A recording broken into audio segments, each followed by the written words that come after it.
अब पढ़ने के लिए अगर परिस्थितियां विपरीत हो जाए, आपको नेचुरल डिजास्टर के अंतर्गत आ जाइए, तो उसके हिसाब से आपको अपनी पॉलिसी चेंज करनी पड़ती है। यानी क्लासरूम में बैठकर टीचर के सामने वो बेस्ट है, उसका कोई अल्टरनेट नहीं है। इसी क्रम में विश्व की एक बहुत बड़ी कंपनी है अनअकैडमी, उसके द्वारा हमसे अप्रोच किया गया, चूँकि वो हमारा रिकॉर्ड जानते थे कि किसी प्रपंच झूठ आदि के द्वारा हम लोग अपना इंस्टीट्यूट चला नहीं रहे हैं, ना हम लोग फॉल्स रिजल्ट दिखाते हैं। इस क्रम में हम लोग अनअकैडमी के साथ गए, उसके साथ 1.5 साल हम लोगों ने पढ़ाया। हम उसके पार्टनर थे, बिहार के एजुकेशनल पार्टनर मात्र IAS अकेडमी यानी मैं ही था। नमस्कार, मैं हूं अनूप नारायण सिंह और आप देख रहे हैं बिहारी खबर के डिजिटल प्लेटफॉर्म को। बिहार में शिक्षा जगत में कई नए चेहरे हैं जिन्होंने पूरे देश स्तर पर धूम मचाई है।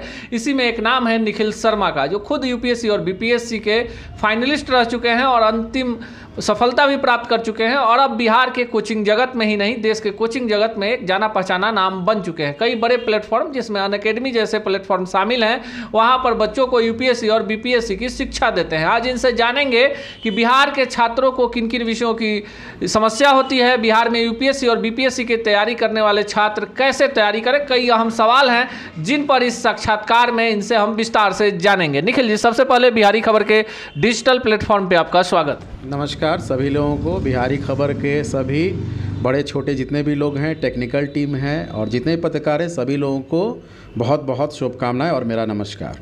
सवाल पहला ये है कि कोरोना काल के बाद जिस तरह से ऑफलाइन ऑनलाइन की बातें चल रही थी, अब ऑफलाइन क्लासेज खुल गई हैं और UPSC BPSC के जो छात्र हैं उन्हें आप ऑनलाइन में अनअकैडमी तक में पढ़ा चुके हैं, तो क्या परेशानियां होती हैं ऑनलाइन में और ऑफलाइन में? देखिए, परेशानी की बात नहीं है, सबसे बड़ी बात है कि पढ़ना है, ये आपका फैक्ट है।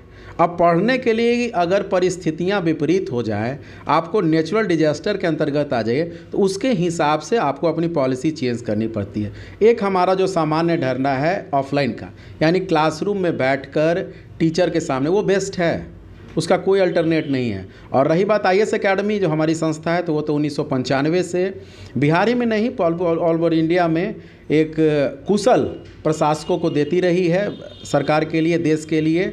और पटना में वर्तमान में एक सूचीबद्ध तरीके से हमारे यहाँ से रिजल्ट हुए हैं।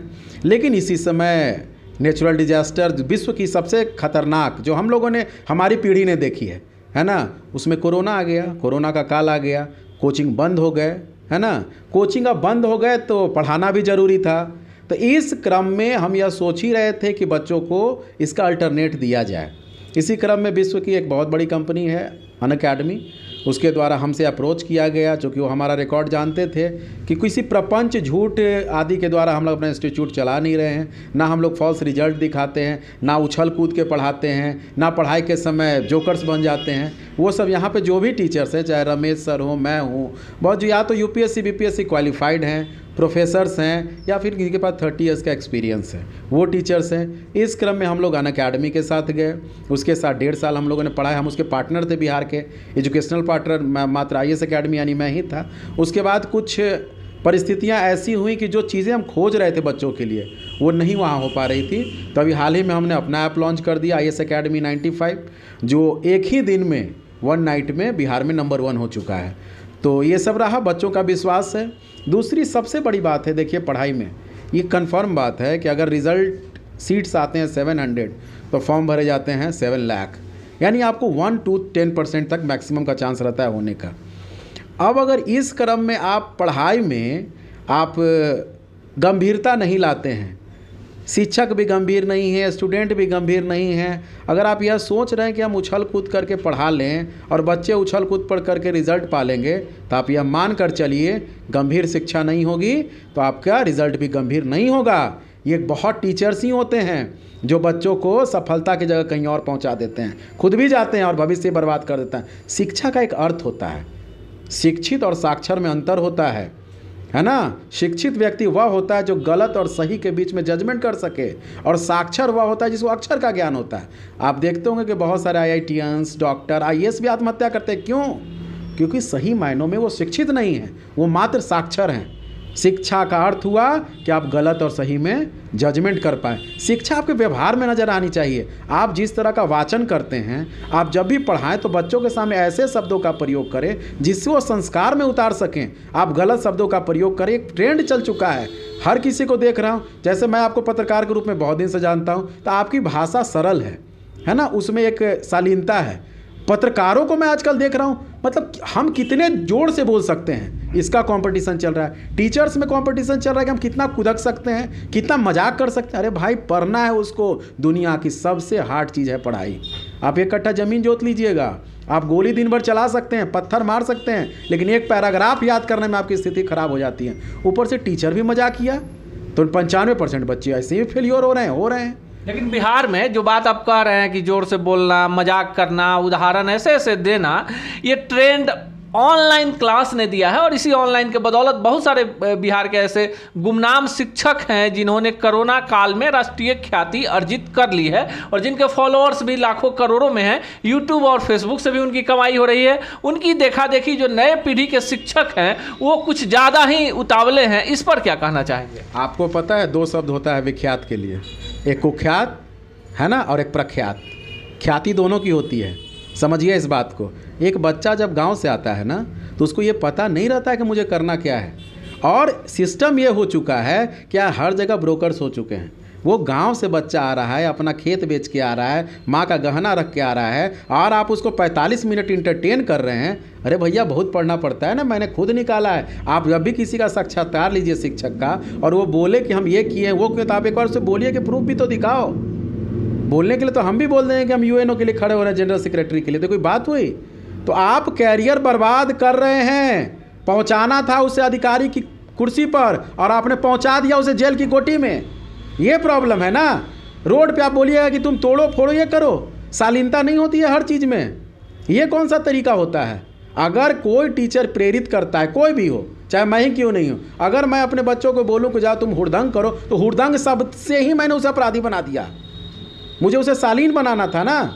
ये सबसे बड़ा मुद्दा है। आप पढ़ाइए ना भैया, उसको 10 घंटे 15 घंटे पढ़ना है, एक मिनट उसका वैल्यू बोले। ज़िंदगी में पैसा बहुत कमा लोगे, वक्त कभी वापस नहीं आएगा। ज़िंदगी क्या है? एक रिचार्ज है, 100 ईयर्स का एक रिचार्ज है। आप उसको कैसे यूज करते हो? डेली ख़त्म हो रही है भैया, लाइफ डेली ख़त्म हो रही है। तुम क्या कर रहे हो? अगर आप झूठ प्रपंच से पैसा कमा रहे, शिक्षा कभी भी धंधा का माध्यम हो सकता है? मैंने पहले ही बोल रखा है कि शिक्षा कभी भी धंधा नहीं हो सकता है। अगर उसमें धंधा आ गया तो फिर वो शिक्षा नहीं है। यही कारण था कि मैंने बड़े प्लेटफॉर्म को छोड़ा। वहाँ पे फ़ी नहीं लिखते थे, है ना, वहाँ पे प्राइस लिखा जाता था। इस मुद्दे पे मैंने छोड़ दिया। रही बात, चूँकि आप हमारे पुराने परिचित हैं, आप अच्छे चैनल से हैं, ये प्रचार मैं नहीं करना चाहता था। बच्चे जानते हैं, जो भी गरीब है रीजेनुअली उसको मैंने बहुत सारी सुविधाएं दे रखी है। लेकिन इसका मतलब ये नहीं कि उसकी गरीबी का मैं मजाक उड़ाऊं, उसको लाकर खड़ा कर दूं कि भैया देखो ये विकलांग है, इसको मैंने पढ़ाया। क्यों? उसको मैंने हिडन मदद कर दी, यही बहुत है। तो ये भी आज एक प्रपंच है। मतलब हर जगह दिखाना है, दिखाना है। दिखा के क्या कर लोगे? 200 साल जिंदा रह लोगे? लेकिन सवाल यह है कि सोशल मीडिया का युग है, जो दिखता है वो बिकता है। जो कहानियां सोशल मीडिया पर रच दी जाती हैं उसको लोग फॉलो करने लगते हैं। लोगों को लगता है, जो मिलियन व्यू आने लगता है, कि शिक्षक काफ़ी बड़े हैं, काफ़ी लोकप्रिय हैं, इस कारण से इनको पढ़ना चाहिए। अब अगला सवाल मेरा यही है कि बिहार के जो बच्चे हैं, अंग्रेजी उनकी काफ़ी कमज़ोर होती है, बीपीएससी यूपीएससी जैसी कठिन परीक्षाओं के लिए आते हैं, आप शिक्षक हैं, सबसे बड़ी परेशानी उन बच्चों को क्या होती है? आपने जो सबसे पहली बात बोली, हर कोई बिकने वाला नहीं होता है अनूप जी। बिकती है वस्तु, सामान, संस्कार बिकता नहीं है। पहले ये बात याद रख लिए। जो बिकने वाले हैं ना, वो बिक सकते हैं, है ना, अच्छी बात है, बिकना चाहिए। हम लोग बिकने वालों में से नहीं हैं। एक है ज़िंदगी में कि आज 100 बच्चों को मैंने पढ़ाया, 500 से प्लस बच्चे निकल चुके हैं। आप लोग बहुत दिन से जान रहे हैं, 500 के 500 इज्जत करते हैं, कोई पीछे में कुछ बोलता नहीं है, यही काफ़ी है। और ज़्यादा हम चूँकि आते नहीं हैं, इन सब इंटरव्यूज़ वगैरह में आते नहीं हैं, और यही मेन बात है, तो हम बिकेंगे नहीं। फर्स्ट ऑफ ऑल ये जान लीजिए, ना कि ऐसा संस्कार दे कि सामने वाले बिके, है ना। रही बात, आप कुछ विवादास्पद बोल दीजिए, कुछ डांस कर लीजिए, कूदक जाइए तो आप फेमस हो जाइए, वो आपको मुबारक, मुझे मुबारक नहीं है ऐसी चीज़ें। जो लोग भी ऐसा करते हैं वो बात है। रही बात पढ़ाई की, तो देखिए बीपीएससी और यूपीएससी में थोड़ा सा डिफरेंस है ना। आज भी बीपीएससी में उन बच्चों के रिज़ल्ट्स हो रहे हैं जो बेस पे हैं, ग्रामीण परिवेश से हैं, उनके रिज़ल्ट्स हो रहे हैं। है ना। यूपीएससी के ट्रेंड में थोड़ा सा हमको चेंज देखने को मिल रहा है, क्योंकि हिंदी मीडियम से रिजल्ट्स जेन्युइनली बहुत कम हुए हैं। सरकार को ध्यान देना चाहिए, कारण कि आप अधिकारी मला रहे हैं, ऐसे अधिकारी जिसको कॉर्नवालिस ने इस्पात की चौखट कहा था, पीसीएस अधिकारियों को, तो आपको समझना पड़ेगा कि इस्पात की चौखट में जंग ना लग जाए, है ना। जंग लगेगा तो ख़त्म हो जाएगा। तो इधर थोड़ी सी कमी आई है, लेकिन जहाँ तक पढ़ाई की बात है, कंपटीशन बहुत टफ हो चुका है और हम अपने स्तर से बेस्ट देने का प्रयास कर रहे हैं, चाहे यूपीएससी में हो, बीपीएससी। यही कारण है कि इस बार 27 बच्चे निकले, है ना, और कंटिन्यू निकलते रहते हैं। और 67th जो बीपीएससी आने वाली है, उसमें हमारा टारगेट है कि मैक्सिमम बच्चों को उनके रिज़ल्ट तक पहुंचाया जाए। पूरी गंभीरता के साथ पीटी, मेंस, इंटरव्यू सब कुछ कंडक्ट करा रहे हैं, बेस्ट दे रहे हैं। आपके माध्यम से, बिहारी खबर के माध्यम से मैं फिर से बोल देता हूं कि जो बच्चे नहीं हैं, रियली में नहीं हैं, सक्षम नहीं है पैसा देने में और पढ़ना चाहते हैं, तो आप आ सकते हैं। बिना किसी प्रचार के, बिना आपकी फ़ोटो लगाए हुए हम आपको पढ़ाएंगे। चलिए, आखिरी सवाल कि बिहार के जो छात्र हैं उनके सामने दुविधा ये हो गई है कि उन शिक्षकों के पास जाएं जिनके मिलियन व्यू हैं, या उनके पास आएँ जो आप बात कह रहे हैं कि किसी के गरीबी का मजाक नहीं उड़ाना है, पढ़ने वाला बच्चा है तो उसे पढ़ा देना है। वैसे बच्चों को आप क्या मैसेज देना चाहेंगे? मैसेज यही देंगे कि देखिए, आप प्रीवियस ईयर के जो क्वेश्चंस हैं सिंपली उसको देखिए। और आपको यूट्यूब पे 90% पॉल्यूशन हो चुका है, हर कोई देखिए यूट्यूब पे आ जा रहा है ना। चूँकि हमारी संस्था तो उस वक्त है जिसको यूट्यूब और सोशल मीडिया तो थी नहीं, मैं खुद यहीं पढ़ा हूँ, बाद में इसका ओनर बना हूँ, तो 95 से है। तो बात को समझिए, सोशल मीडिया और यूट्यूब पे पॉल्यूशन 90% है। 10% में सब अच्छी चीज़ें मिल रही हैं, अच्छी बात, लेकिन आप देखो कि टीचर का बैकग्राउंड क्या है। क्या टीचर खुद भी कभी पीटी पास किए हैं, ग्रुप डू भी पास किए हैं? और पूछिए आप उनसे, उनको बोलिए कि आप सर पोस्ट कीजिए जो पास किए हैं। जो खुद नहीं पास किया है, 20-30 साल से पढ़ा नहीं रहा है, 400-500 रिजल्ट नहीं है, वो मस्खरा तो हो सकता है, टीचर नहीं, है ना। तो इनसे बचिए। आपका जीवन बहुत अनमोल है, आपका समय बहुत इम्पॉर्टेंट है, एक एक दिन आपका इम्पॉर्टेंट है। एक दिन भी खराब हुआ आपका रिजल्ट होगा। अगर आज सही शिक्षा नहीं मिल पाई तो आप घर से आते हैं, पटना में आते हैं, दिल्ली में रहते हैं ना, सब कुछ बर्बाद हो जाएगा। जम के पढ़िए, सिर्फ पढ़िए, अच्छा मार्गदर्शन लीजिए, बेस्ट मार्गदर्शन लीजिए।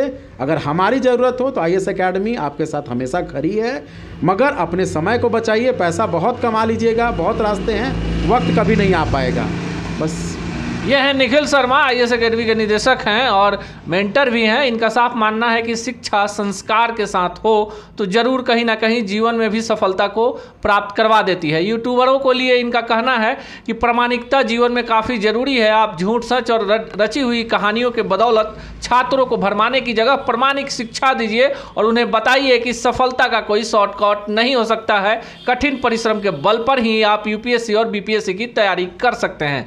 हिंदी माध्यम के छात्रों का UPSC में गिरता ग्राफ भी इनके लिए चिंता का कारण है और इनका कहना है कि सरकार को इसके लिए सोचना चाहिए कि जिस तरह से इंजीनियरिंग और मेडिकल बैकग्राउंड के बच्चे UPSC की परीक्षाओं में सफलता का परचम लहरा रहे हैं, इससे आने वाले समय में प्रशासनिक महकमे पर भी असर पड़ेगा। जो हिंदी माध्यम के छात्र हैं वो जमीनी सच्चाइयों से अवगत होते हैं, कठिन परिश्रम करते हैं। मिलेंगे इसी चैनल पर इसी वक्त किसी अन्य शख्सियत से, तब तक के लिए दीजिए विदा। नमस्कार।